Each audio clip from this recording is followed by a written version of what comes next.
all that. Let me tell you, Baba will never retire from politics. The only thing that will take Baba from that seat, unless if maybe God forbid. Yes, I say. No, Baba is listen. Whatever I'm saying is that this country, it is where Baba did not have the tamaa uongozi sana. And we saw that when Gen Zs were demonstrating. If Baba had that ubinafsi, the way people say ubinafsi, yes, this country would have been somewhere else right now. Yes. Because you can imagine yourself, we have Gen Z protest, and then Baba said, let's go to maandamano. And this mzee has like about 5 million, 6 million Kenyans. Followers. Yes. That's why we call Papa Joshua. So what we are saying is this, Yeah. So I call upon Kenyans not to speculate on this issue. The budget that Ruto used on campaigning for Baba, it was good for the country. It was good for our own country. I know we've lost so much money in our country, but this one, it was worth it. Yes. We are very proud of Baba for what he did, and we are saying bado ni wetu, tunamkaribisha back to our own country. Wacha aendelee na kazi yenye alikuwa anafanya Kenya. Yes. Wale wataona mazao siku ingine. But all in all, congratulations to mwenye alishinda wa Djibouti. We say congratulations to him, and na nimeona pia uongozi, it's like a race, it's like athletes. Athletic. Mbio.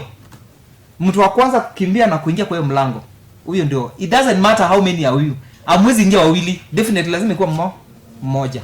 So whatever I'm saying is that me, I can only tell Baba congratulations because you did as well. We are very proud of Baba. Na kwa wale wenye walisema kwamba those people wanafurahia kwamba ati Baba lost a seat, let me tell you, the reason why Baba pulled out from that race is that there are some African countries that did not vote, isn't it? Yes. Yeah, they did not vote. So we cannot say as he lost, he did not lost the seat. It's only that the number of votes ndio haikuja. In politics, you are not losing. You are winning until you've won. You don't lose. Yes. In politics. You're winning until you've won. You've won. Yes. Wacha niongezee mwenzangu. Sawa. Something amesema, watu wanasema. Na ni kweli, watu wanasema. Na ni sisi tunasema. Sisi tulikuwa tunaambia Ruto. Ause kwota Kenya. Juu chini. Hakikishe Papa amepata AUC. Yes. Sisi ni msukumo wa ODM. But why all this criticism? Sasa uhusiana ni Kenya. Sikia. Ni sisi tulikuwa tunasema Ruto afanye juu chini. Hata kama ni kwota Kenya auze. Ndio sasa umesikia watu wanasema walitumia pesa. But ukiingia ndani hakuna pesa ilitumika. Papa ni Papa, ni mtu ambaye anapendwa na nchi. Do you know Papa to get 23 votes, it is a Ruto. Ni mtu ambaye anapendwa barani Afrika. Yes, Papa. So kwa hivyo tusije tukaseme Ruto alitumia pesa. Kama alitumia pesa, mtu ajitokeza asema alitumia hii na ikatoka kwa account fulani, hiyo pesa ikatumika. I know sisi kama wana ODM ndio tulikuwa tunatumia pesa, si ya Ruto. Si ya Ruto. Yes. Atambo Jadai. Yes. This is Baba's 6th loss in the political contest. He has been losing, and this is the 6th now. And now he's back to Kenya. We don't know. He was winning, but he was losing. Yes. Don't say he was winning, but don't worry again. Tutaangalia penye nyota ya Baba ilienda, because maybe there's somebody who took that nyota na akatupia nayo. Yes. Who knows? And now Atambo is back to Kenya. Yes. Yeah, we have seen him with Ruto, and we don't know if he is going to form a coalition with Ruto, that is in the 2027 election, or what is cooking between Baba and Ruto. Being political analyst, what can we expect in the 2027 election in regards to Baba and President Ruto? First of all, the bid for Honorable Raila Odinga to vie for AUC chairmanship, that he happened to actually withdraw. He said he didn't lose, so we don't have to call it a lose. We say that he withdrew because he didn't go to the last round as expected. Yes. And which now can be termed as a lose for him because somebody else, as he said, he used that as an example of entering a door. Somebody else from Djibouti got an opportunity to occupy that particular seat to lead Africa. Yes. When we're looking at the Kenyan politics, you know, we have had speculations, as one of my colleagues here has been saying, that people are speculating that one of the reasons as to why Baba lost it is because of the things that have been going on in Kenya. It is because he was backed by Ruto. It is because of ABC. There are so many reasons that are being given. But at the end of the day, when you are in a race, one has to win and somebody has to lose, regardless of who it is. Yes. Are you saying that? So any race is always unpredictable. Who is going to win? Like, for example, right now, we can sit down, hold opinion polls, say that now, if Ruto does A, B, C, D, if he gets A, B, C, D, he will win. But are we guaranteed that he will win? No. We have had a lot of polls since some years back about Honorable Raila Odinga winning, but has he been winning? Are you saying that? So there are things that there is a difference between the reality on the ground and the speculations that we as Kenyans have. Also opinion polls. We have social media these days, and that is why we are seeing these things, because people are expressing themselves so fully, courtesy of social media, and they have to speak a lot of things. So we never know what reaches where. Are you seeing that? There are some comments that maybe can be filtered, and if they reach us, it can be a bombshell to us, and we can fail. How are we going to even discuss this? Are you seeing that? So as a country, I feel like whatever Raila did was good because it was to represent us as a country. Yes. That is a fact that we cannot do away with. Then him being backed by the president was a normal thing. Yes. The president not backing him up, then who else could have backed him up? Yes. Yeah. Are you saying that? So he had to be backed by the president. The only fear that Kenyans are having is the effort that the president put in place. That he really put extra effort as expected by many, that he could really go, he could be really close, they could walk together, they could drive together, they could sit and dine together. Most people never expected that. Yes. Are you seeing that? So maybe that is what raised so many questions about the amount that was spent.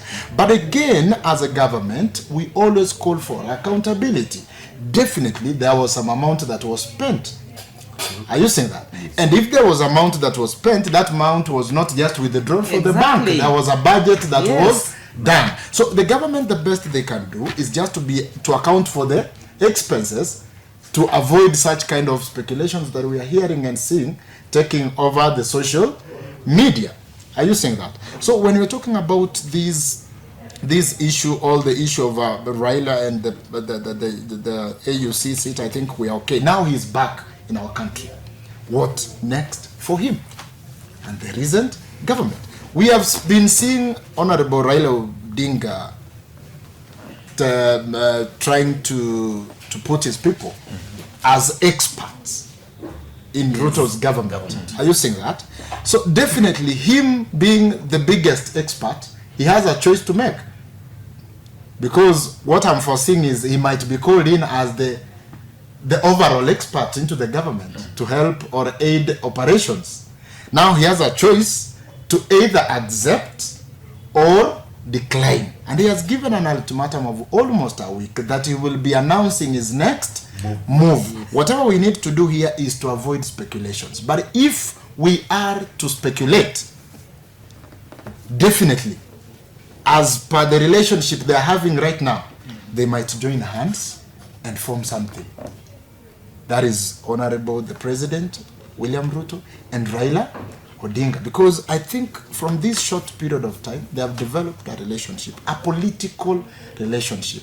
And when you're talking about political relationship, this is a relationship that is seen by everybody.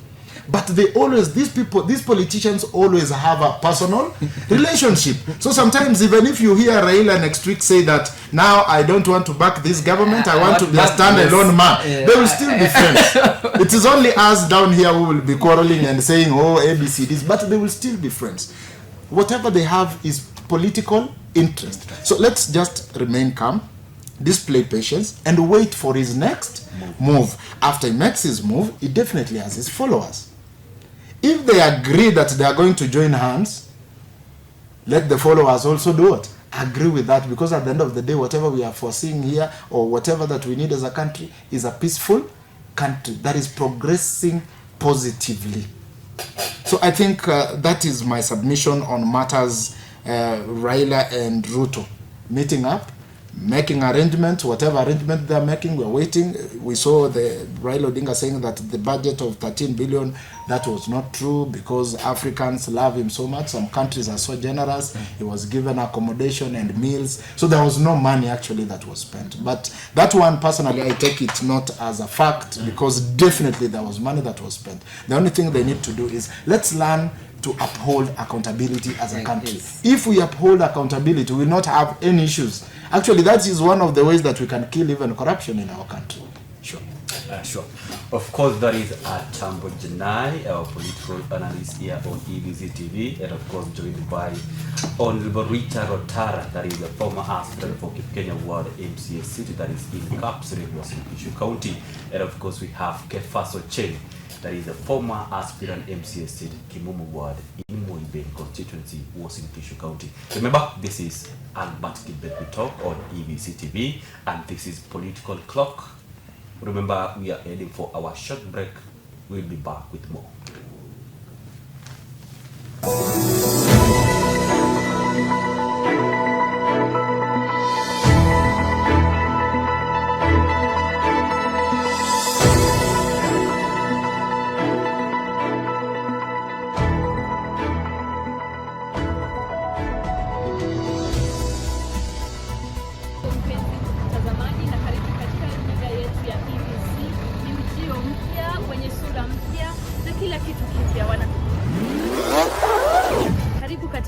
Yetu ya EVC katika kaunti ya Uasin Gishu katika mji mpya wa Eldoret.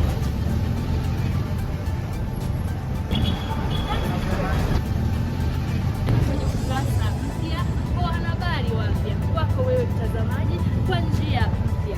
Tukutane hewani kwa vipindi motomoto na habari kwa matukio mbalimbali kwenye runinga yetu ya EVC TV. Toka kaunti ya Kericho, jina langu ni Abigail Cherama.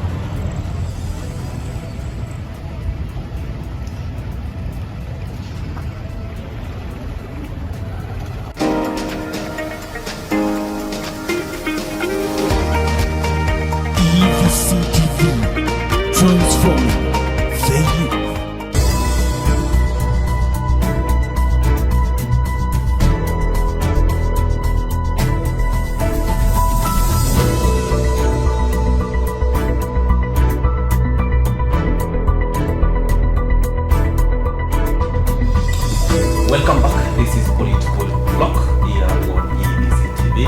Remember, I am Talk Albert. Remember to find us on EBC TV on Facebook and also at Albert Talk.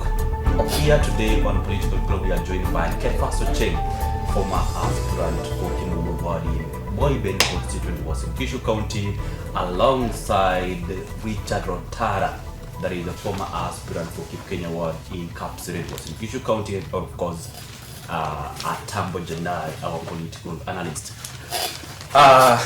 Welcome back. Thank you. Want to edit to now on the other side of politics, that is the former Deputy President Rigathi Gachagua.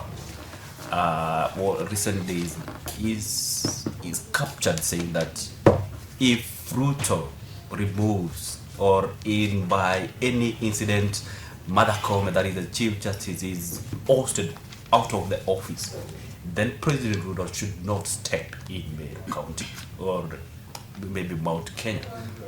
We've seen utterances of Rigathi Gachagua being anchored by Ruto, terming Ruto as a cheat, if we may call that. So, Kefa Sucheng, is Gachagua right to say that Ruto should not step in Meru just because Mother Kome is also out of the office, maybe by the same president?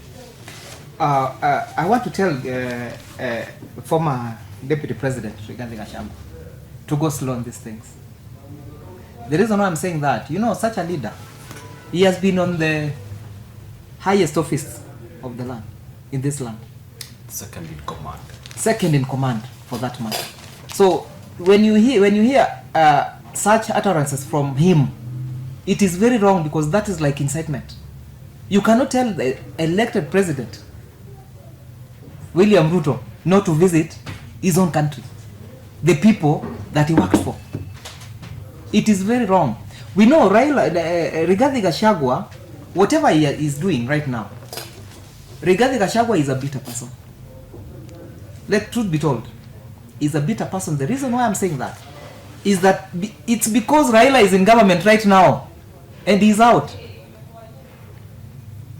When he was in the government, we didn't hear all these things he's saying. So Rigathi Gachagua is a hypocrite, I can tell you that. But let me tell you, he's going to be out for 10 years. He cannot vie for any political position in this country by saying all these things, because what we are witnessing is like anagonganisha wa Kenya, which is not right, and we are not going that direction. We are saying as leaders, this time round we have to speak in one voice as Kenyans. He is a bitter person because Ruto manages to remove him, because you know Rigathi Gachagua, the problem of Rigathi Gachagua alijiuza mwenyewe, because Rigathi Gachagua was not acting as a statesperson. He was acting as an administrator. Maybe he forgot. Bado anafikiria yeye bado ni dio ule wa kitambo, and he was the second in command in the country. Yes. So you know the way he was carrying out himself, like, and then talking about Murima, all those things ndio ilifanya ikakosea nani. Even Imani Chungwa had a problem with Rigathi Gachagua, and they're coming from the same area, same region. So when you listen to Rigathi Gachagua, like now, what we are saying is that the only problem that we have is Nyanza people are in government right now, and Raila is with Ruto. They are working with Ruto as we speak, and you can see all those positions are being filled by the people from the left side. So that is a big problem that Rigathi Gachagua has right now, because what we are saying is that come 2027, let Central Kenya people know that they are going to be in opposition automatically, and we are not lying about this, because we there's another company that we put up in is it Kiambu or something, the tear gas. It will require no transportation from the government to transport it. You get the point? Yes. So let them, you know, since independence we've been in opposition throughout. As you know, we've been eating that tear gas until it has become like medicine to us. Yes. You get? But this time round, I'm telling you, just keep quiet. What I'm saying, you will have your time. you'll have your time. Just keep quiet. Just a minute. Wewe umesema Raila alitupea hii freedom ya kuongea, sio? Yes. Gachagua anapoongea hivyo, kwani anakosea wapi? You forget, but Gachagua is not listen. Gachagua is not like you. Gachagua is not like any other Kenyan. Gachagua was in the second office. Yes, ametoka. Listen, he was the second in command in the country. This guy, when he was inside the government, when he was still working with Ruto, right now he's out. Now listen, he's expressing to Kenyans things where went wrong, but he's doing it the wrong time, because he could have done it when he was inside. You cannot have a wife. Listen, you cannot have a wife. You are the head of the house, for instance. Listen, you are not in good terms with your wife. Instead of you tell your wife to sit down so that you guys can agree on a certain things, you decide to walk out and you're the head of the house. So what do you expect your wife to do? Wewe umetoka umeenda kutangazia, umeenda kukaa na marafiki zako like outside there and start you listen and start gossiping majirani, huyu jamani mwizi. No, hapana. Ndio sababu nimetoroka. So that is how you can go. Unaweza enda pale nje na waambie watu. No. Yeah, listen. Now Gachagua is telling Kenyans vile Ruto alikuwa anafanya. So do you hiyo ndio sababu unasema freedom of speak. But now you know freedom of expression iko na limitations zake. Yes. Iko na limitations. Ametoka. Hii inaitwa freedom. Serikali inaitwa nini? Siri? Yuko kwa serikali. Listen, inaitwa serikali. So Kefa finish shortly, then we can have Rotaro. Yes, so what I'm saying, just wait for your time. What I'm saying is that regarding Gachagua utterances is bad for the country. I can tell you that. It is very bad for the country. But me, what I want to say is this, is that Central Kenya wametudanganya for so long.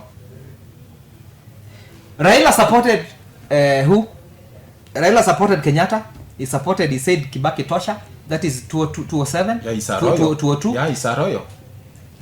In 2022,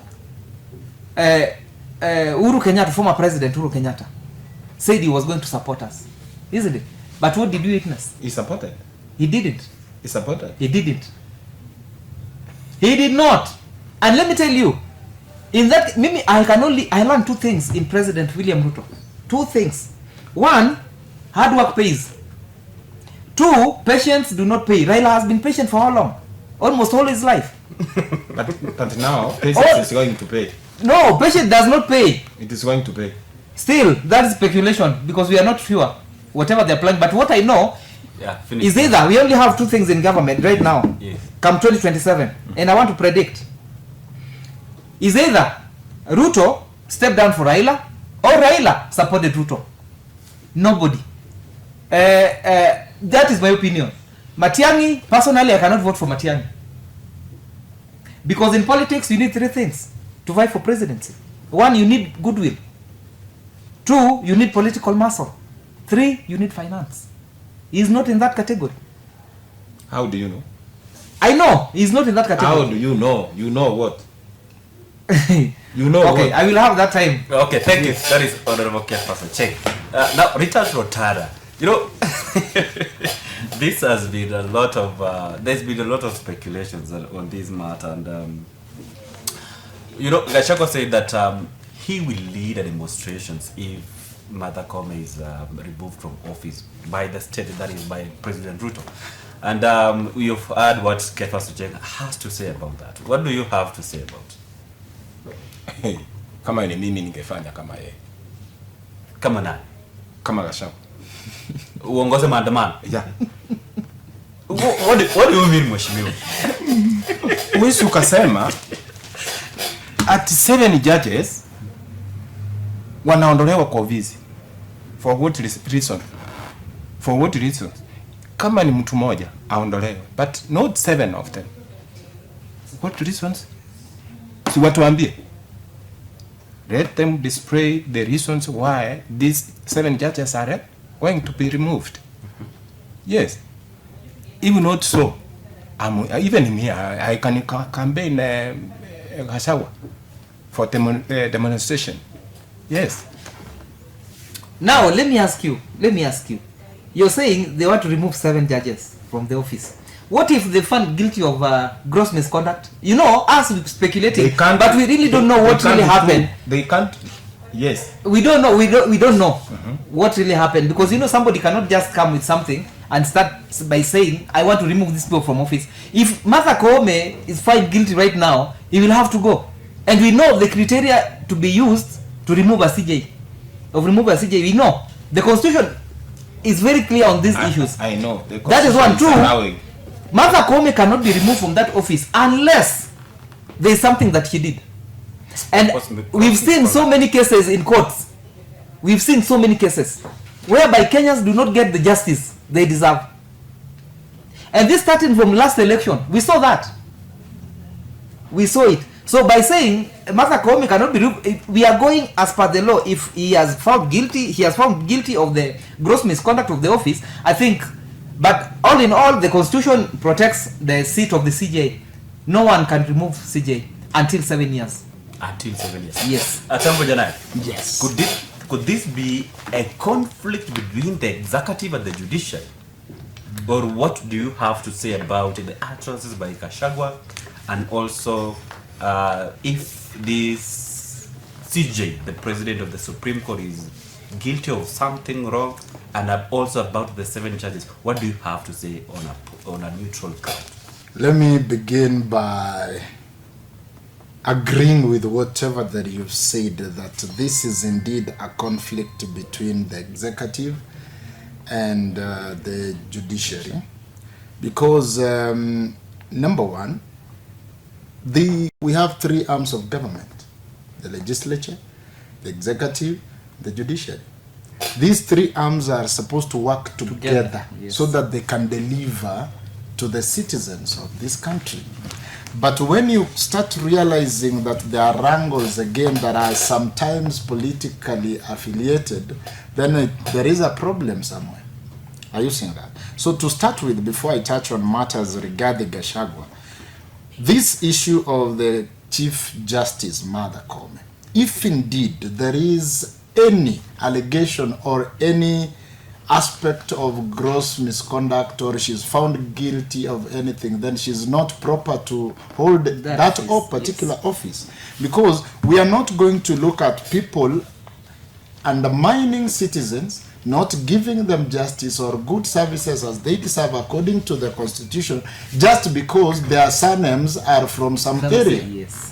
We are not going to allow that as Kenyans or as a country, because if we head that direction, then we'll be getting it wrong. We are not going to allow people just hold offices because they are related to some big officials in government. Are you seeing that? We need to do these processes in black and white, openly, so that we know that why or what is happening. Instead, the thing we need to do is avoid a lot of propaganda. Let's get facts on the table. Are you seeing that? You know, sometimes the media is so good, they put so good, appealing headlines on the newspapers so that they can set agendas, Yes. agenda setting purposes. But the impact is what we need to look at. What facts do we have? What has she committed? Because I think nobody has come out so clear to tell us why they need Martha Koome out. They are just claiming cases. What cases? Those are things we need to know. Graft cases. What? Sorry for that. What graft cases are we talking about? Are you seeing that? So if at all we see that, then we'll have no problem with the hosting of the Chief Justice, so that it will be a lesson for any other leader will hold a bigger office as such, not to misbehave. I like what former Chief Justice Maraga did. When he nullified elections, he made history that it is not automatic that you can go mess around with elections Yes. and claim victory. It is not automatic. We have a constitution that has to guide us. So it is not bad. The same way I'm saying that impeachment of the deputy president, let's leave the name aside. Let's talk about the office. That a deputy president can be impeached. Yeah. We won't be surprised in future to see a president being also impeached. being impeached. Yes. So that we know we are living in a country that is abiding by the laws. That again, we are living in a country where the will of the people is more important and powerful than the will of individuals or who claim to be politicians and representatives of the people. Are you saying that? Now back again to what Rigathi Gachagua was saying about the president not accessing Meru, if at all Martha Koome is hosted. That is very wrong. Very wrong, not from an office or the office he used to hold, but even as an individual. You should not threaten or intimidate somebody that if you do this, you will not step in Eldoret. If you talk bad about, or if you correct Kotimoja, Chelilim, then you will have to go out of Eldoret. We don't want to live in such an environment in this country. We are one country, one nation, and nobody should be told now, you are not going to come here if you don't support our own. Yes. You are not going to come here if you do this. We really need to do away with such kind of politics for a safer tomorrow. Because when such leaders speak such things, what are we teaching or training the young generation that are coming up? Are you saying that? They will know that if you mess this person, then you will not step to Central Kenya. Are you seeing that? So you'll even find a friend of yours, maybe mkikosana kidogo anakuambia, now ukinikosea hivi, I'm telling you, you'll never step in this land ever again. We are not living in those traditional days. Are you seeing that? Yes. So whichever utterances that Rigathi Gachagua made about the president not stepping in Meru, that was wrong. Other angles that they have, him speaking and talking or correcting the government, have no problem Yes. with that. Are you seeing that? Because he has also the freedom. Right now he's enjoying the freedom as any other Kenyan citizen, yes. or Kenyan citizen, and that is freedom of expression. He can express himself, provided it is within the limitations. Yes. Are you seeing that? To avoid issues of incitement, because whatever statement he made, I can term it as an incitement. Yes. It is more of a seditious statement. Are you seeing that? And we are not going to allow such kind of utterances in a country that we're really praying for to be a peaceful country, especially now that we are almost nearing elections again. So we have no issue with that. So the only thing I want to urge our former deputy president is let him guard his mouth. I think that is the fair thing that we can say. That because we saw when he was still in government, the reason as to why he was in loggerhead, he was at loggerhead with his colleagues and boss, is because he used to speak a lot of things about the government. Yes. Some things that could even compromise national security. Are you seeing that? The core mandate of the government is to ensure that people or the citizens are secure and live in safe. peace. Live in peace. Yes. So if any statement is going to compromise that peace, then you don't fit to be there. Actually, he was to be prosecuted for Yes, that. Gachagua utterances infringe saying? other people's rights. So if at all the utterances are going to compromise national security and the well-being of people, then we will not allow that. But him saying about what the president used Yes. to do wrong, that one I agree. Yes. Let him tell us more. Yes. We need to hear more what really used to happen in that state house. Are you saying that? We really want to know that. We really want to know who stole what. Where did that stolen money go to? Because he has been there and he knows much. But Yes. let it not look too personal. Let it be out of goodwill, Yes. that he needs to inform us as a nation. That is my submission. Yeah, the former that is the former second in command, that is Rigathi Gachagua, should guard his mouth. That is the urge from Atambo Janai, that is our political analyst today on Political Clock. Now, as we approach the closure of this show, that is the Political Clock, I want us to talk matters health. Health is an issue. It's a very big issue in this government. Yeah, beginning a- with UK first, Oche. Yes, I don't know why even the government decided to remove NHIF, and then because now the SHA is, we are not seeing any benefit. Yeah, on Monday, Yeah. the private sector, that is the private hospitals, Yes. threatened to halt services. No, they did not threaten. not They actually. withdrew They withdrew. services from. Not threatening. Yes. So what I'm saying about this thing, just the other day I was at MTRH with those doctors, and I it was very sad seeing parents crying. They are begging for services. These are taxpayers. You get? It was not a something to smile about. I saw there was a child there who was the leg was rotten, kind of. He was supposed to go for surgery. It was so sad. The parent ajuae uchungu ni mzazi. Let me tell you, that mama really cried, and I pity. That's why I'm saying, the health sector, that's a very sensitive institution, and I call upon government. Because what we are witnessing right now, we have people who are supposed to go through dialysis. We have those cancer patients.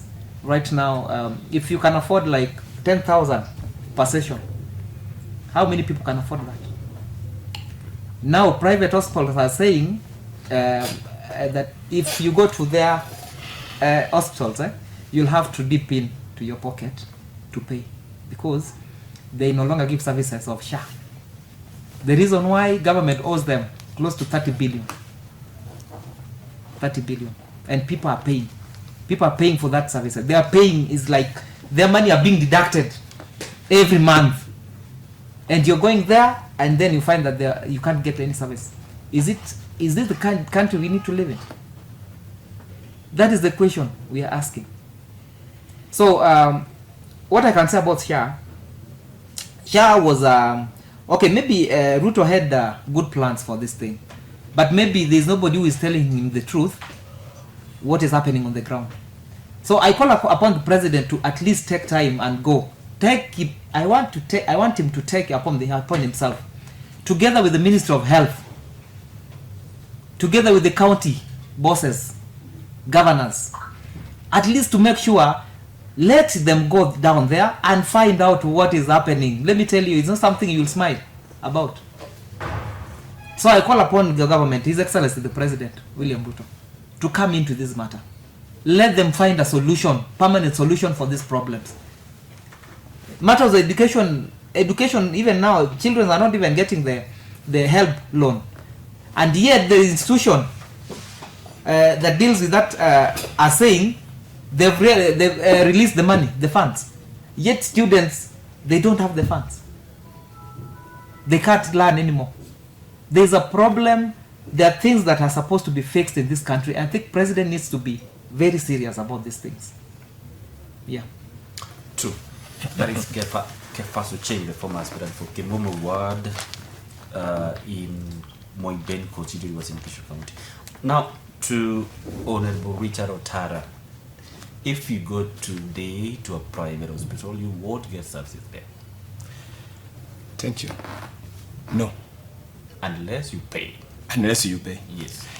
This thing, SHA, she, and so on. There before, I was going round and around claiming about the SHA.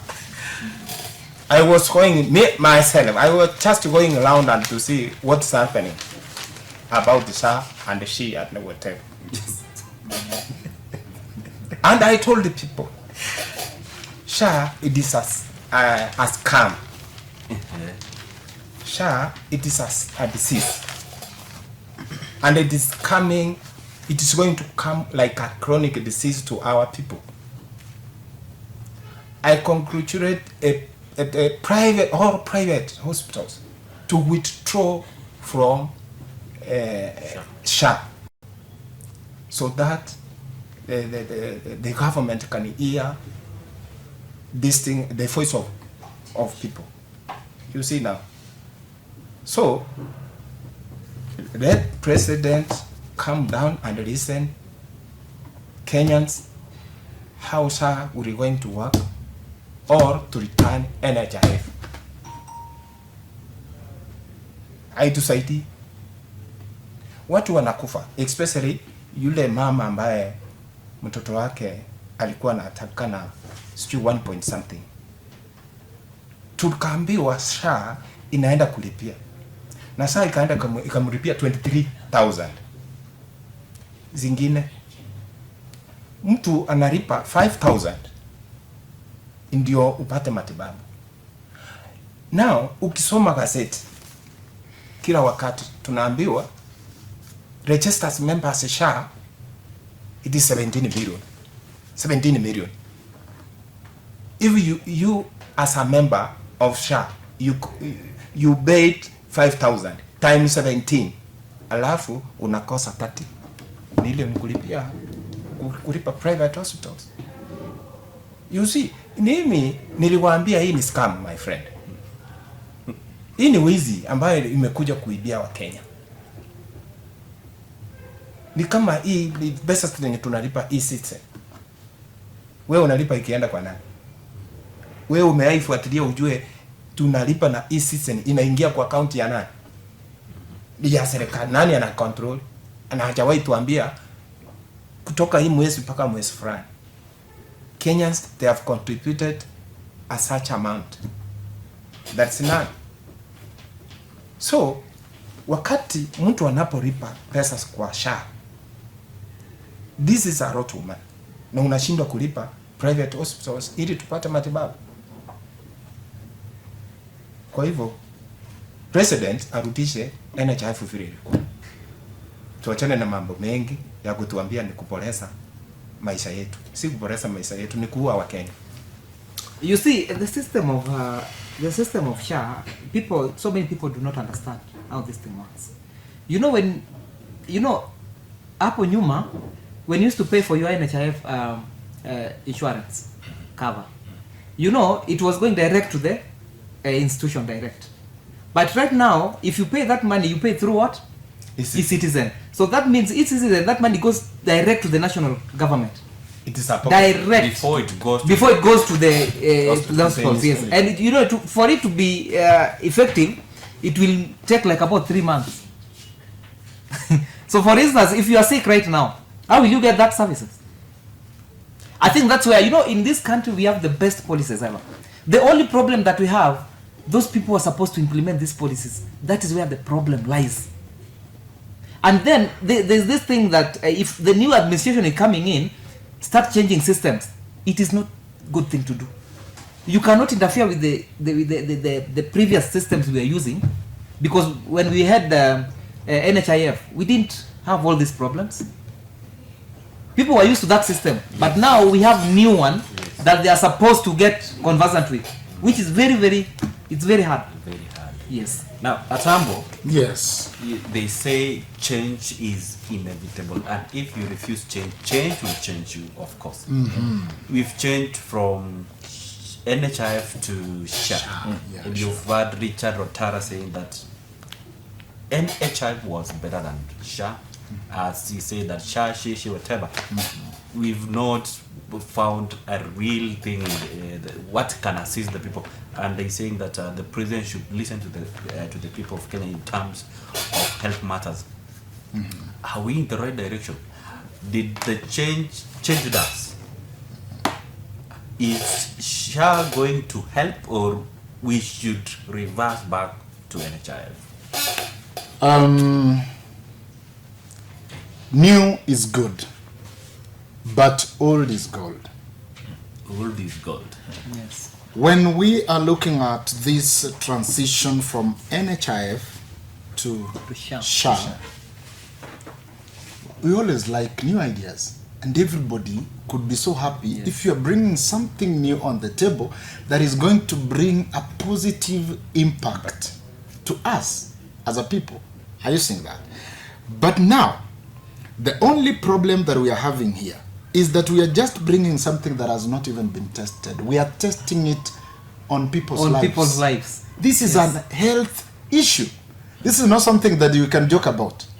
Hisi ya barabara yenye unaweza unda leo, gari ipite, iharibike, kesho murudi mulete engineer wengine waunde. Are you seeing that? This is about people's lives. Now, to start with, we had NHIF. People used to contribute. Yes. Somebody who is 70 years has contributed for the longest. Maybe they started working at 20-something years. Or even if you have contributed for 10 years, roughly, let's put it at 10 years. Yes. You've been contributing to NHIF. And maybe, good luck, you've never used it. If you've used it once or twice. But this is a scheme that, if I don't use it, it can help you. Isn't it? So, let's not talk about that. But the transition to SHA does not mean that NHIF didn't have any funds. Instead, we had things like debts. Yes. Isn't it? Kenya is a very funny country where we are indebted from outside, and even inside again we are indebted. Tuko na deni ya China, na bado ukikuja huku ministries, tuko na deni sisi kwa sisi. Like, we are always in debt. And this is something that is really frustrating. Are you seeing that? So, NHIF wakati wanaondoka tena wanasema kidogo hospitali fulani wako na deni, sijui wapi wako na deni. Je, hizi pesa huenda wapi? That should be the question that we should ask. Kama unapanda gari, hauna nauli, ukifika unaenda Nairobi, ukifika Nakuru unashuka urudi Eldoret. Urudi tena Eldoret. So unaona inakuwa ni changamoto, because we really need to know where these funds of NHIF went to. Yeah. Now it is barely a year. 30 billion again is owed by the SHA, the new baby in the house. You can imagine. Really? Are we heading the right direction? So I think the government brought this. It was a nice idea, but this idea is messing us up. Let's just go back to whatever that we are used to. Let's just close our eyes, open up, go back to NHIF, because it has been there. It is already there. We know that the transition backwards will not take a lot of time. Yes. So that at least we save lives. Unless we are living in a country where our top politicians want people dead. They want to lower the population, because indeed, if you are not giving people good health, then they will die. If we go back to NHIF, it means the president might remove the e-citizen process. Now we have talked about the e-citizen process, E-citizen, which we are paying through which is not bad. The initiative again of e-citizen was just there to curb corruption. Are you seeing that? Yes. But now it is making the process to be even longer, because the government wanted these funds to go through the national government so that they can monitor the payments and see how much this is earning, how much this is earning, so that we can at least leverage our expenditures within our country borders. But now this process is not constructive. It is not giving good fruits. But it is not because it's a bad idea. Yes. It is because that the people who are there to implement it. Because how long can a system take? You've paid through the government. Yes. And we say that the government will be paying on a daily basis to the respective bodies on a daily basis. Yes. What can that cost Now, us? the problem is not even the system, the new system, everything, I think it's fine, because we are used to these new systems. But now the problem lies within the Ministry of Health. The CS of Health needs to tell Kenyans the plans they have for this country, because let me tell you, you cannot tell me you want to change the system and you don't have the plan to help those people who are benefiting from these things. Those people with chronic diseases, those are the people that these people they're supposed to start with. Yeah, sure. Yes, we want to take this thing. This thing needs to take off. But now let's ask this question: where are these people with chronic diseases? How will they get help as we continue processing this new system? You get the point? How are we going to at least let's have a plan on how we can help these people, so that we go gradually. Yeah, sure. So I think, because I know we cannot get used to it immediately. You see, Yes. Naweza weka sijui naweza sema kama ni msemo. Swara anapokimbizwa na simba, anakimbia kwa sababu gani? To save life. Na simba anamkimbiza afanye nini? Akule kitoweo. Apate kitoweo. Sisi ni wa Kenya. Sisi tunakimbia to save our life. Serikali inatukimbiza ipate chakula. You see now? Okay. So hiyo ndio Kenya tuko. When we talk about this issue, hiyo ndio Kenya tuko. Yeah, sure. Yes. So tukizungumzia this issue of SHA, I think sisi ni chakula ya simba. The government should really try to be empathetic, because I think whoever that have been put in place to be in charge of this issue of health, they're not empathetic. That is why you saw a lady who went to the health ministry being prosecuted just to go and say that SHA is not working. You can imagine. Yani CS amekaa ametulia, anaona mtu amekuja kusema kwamba na alikuwa mgonjwa. And our policemen, I don't know I think we need to reform our police forces, because wanaenda wanachukua mtu hospitali wanamvuruta tena wanampeleka. You see, that is so absurd. Some things we really can't think about. Kama unaingia kwa nyumba yenye inachomeka, ukitoka na unarudishwa ndani. That is really bad, because whatever the CS could have done could have listened to the case. And I think if they could have worked on that case as from that time, we could have resolved and solved the problem. We could have not had these private hospitals withdrawing from SHA, because any problem has a solution. Definitely. We cannot say that Kenyans are so dumb not to solve this SHA issue. It is just that people are just reluctant. I don't know where they're waiting instructions from, or they're waiting for people to die. I don't know which number for them to act or react. And that is not what we really want from the government. And the government should always know that we do not have same financial muscles. This Mama Mboga who is paying 300 shillings, the Mama Mboga who put this government into position that where they are right now, contributing 300 shillings, goes to a hospital, and then a bill comes of 10,000 shillings. And the government where do you expect this Mama Mboga to get 10,000? It might look so small to you as a politician, because you have monies. You don't even have money, you have monies. Are you seeing that? But this Mama Mboga cannot raise 10,000 shillings to pay for our bills. You go to referral here, utawapata wanahangaika hapo wanalia. But when we see our president moving around Mombasa, I've not seen him go to any hospital. I've just seen him on the streets and hotels. So president and all these politicians, I think it's high time they get to the ground. Exactly. They get to the ground, and I don't know, some times back we used to hear that the president doesn't take advice. That one I cannot justify. I don't know, those are speculations that we hear. But if that is the case, I think it's high time it needs to get to the ground. And not to the ground to name roads, not to the ground to praise plants in the farms, but to the ground to see the lives of the people that voted you and the people that you are serving. Our call is that president kindly go to the ground and get the situation. But I'm telling Kenyans that now we as ODM, we are going to occupy the government. Everything is going to be... What do you mean? We have a sitting president. What do you mean? I think that is occupy institutions. That is selfish. Everything is going that to is be selfish. That is very selfish. Listen. And no. Everything is going to be smooth because we are going to occupy any institution which is going wrong. We are going to rectify that one. Thank you. Okay, as you can see, this on the political clock here on EBC-TV. Remember, we have political analysts, that is Atambo Jedai and Honorable Kefas Ocheng, and of course joined by Honorable Richard Rotara here on political clock.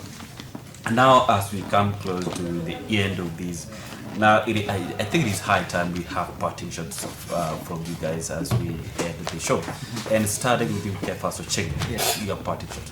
Okay, what I'm saying is that we have so many things going on in this country right now, and I call upon His Excellency the President William Ruto, at least to take upon himself and the other stakeholders that he works with, at least to go on the ground and see the kind of life Kenyans are living right now. Go to those institutions and find out. Don't be told. Just go straight to the ground and listen to the people and came up with that lasting solution so that our people can get the services they deserve. So that people can get the services. Yes. That is Kefas Ocheng. Thank you so much for making it to political vlog. Honorable Richard Rotara. Your party, please. Let me say, mine is to our His Excellency President William Ruto. Me, I'm always going around social media to claim I'm an activist, by the way. I'm an activist. I'm not happy to see our people suffering here and there. Like there before, I think last year, I'm the first person to claim about it. Taking police in aid. I was the first person. And right now I'm claiming about RSF to come here in Kenya and do their things without knowing our people. Now, we have come to SHA now. We are crying about SHA. Why can't the president listen, Kenyans? That's what I am. Thank you. Thank you. And finally, Atambo Jedai. All right, thank you. Mine is just to say this, that this is to the president. Mr. President, don't wait for PhD people to advise you, as you said. Because if you are to be voted by these PhD holders or doctors, then you could have not even secured a million votes, because we don't have over 1 million doctors in this country. So the claims of you being advised only by the PhD holders, that was wrong. Listen to your people. We are your people. You are serving us all. And know that each and every individual in this country's life matters a lot. If that gets unto you, then I think it will be so smooth. You'll get to the ground and know how things are, instead of listening to your let me call them psychopaths. Yeah, those people are just there to tell you things are good, SHA is working. Hawa watu ni kelele za chura. You know, watu kama mlisoma tamthilia in high school, they used to have such kind of people, and they really taught us well. But we have taken the country to the right This is not the one to rest. direction. I think that will be in order. Yes, thank you so much. That has been political analyst Atambo Jedai, joined by Honorable Richard Rotara, the former aspirant for Kipkeny ward in Uasin Gishu County, and also Honorable Kefas Ocheng, former aspirant for Kimomo ward in Moimbei constituency, Uasin Gishu County. This has been Political Clock here on EVC TV. Remember to find us on Facebook at EVC TV and also at Albert Bitok. This has been Political Clock, and Political Clock comes to an end. Until next time, see you.